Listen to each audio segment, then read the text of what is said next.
మీరు మామూలుగా అంటే ఎక్కువగా మేము వెబ్ సిరీస్ ఇట్లా దానిలో చూస్తుంటాం కదా, పర్ఫార్మెన్స్ పరంగా మాత్రం ఎక్కడ మాకు డ్రాబ్యాక్స్ కనిపించలేదు. బట్ ఈ సినిమా కోసం ఏమన్నా ఇంకా సెల్ఫ్ గా ఏమన్నా ట్రైన్ అయ్యారా? ట్రైన్ అయ్యి హాస్పిటలైజ్ కూడా అయ్యా. ఏంటి ఎవరు కొట్టారు?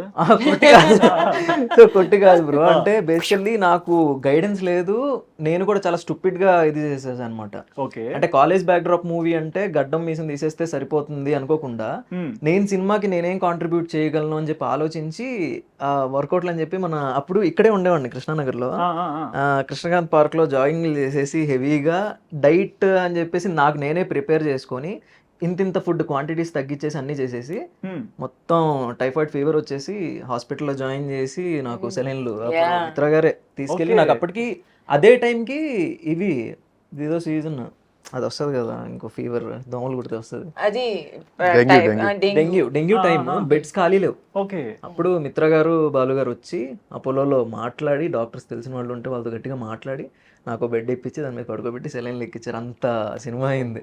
కరెక్ట్ గా సినిమా 1 week లో షూట్ అన్నప్పుడు అంత హాస్పిటలైజ్ అయ్యి 3 days నేను ఫోన్ చేస్తాను, శ్రీహాన్ రాగలుగుతావా, వచ్చేస్తాను, బెడ్ మీద చాలా వర్జిన్ బాయ్స్ రిహార్సల్స్ అంటే ఎట్లా ఉంటాయి మరి మాత్రం, లేకపోతే ఎలా? అండ్ దీని ద్వారా చెప్తున్నా, అంటే సొంత డేట్లు ఇవన్నీ మాత్రం అసలు చెయ్యొద్దు ఎవరు కూడా.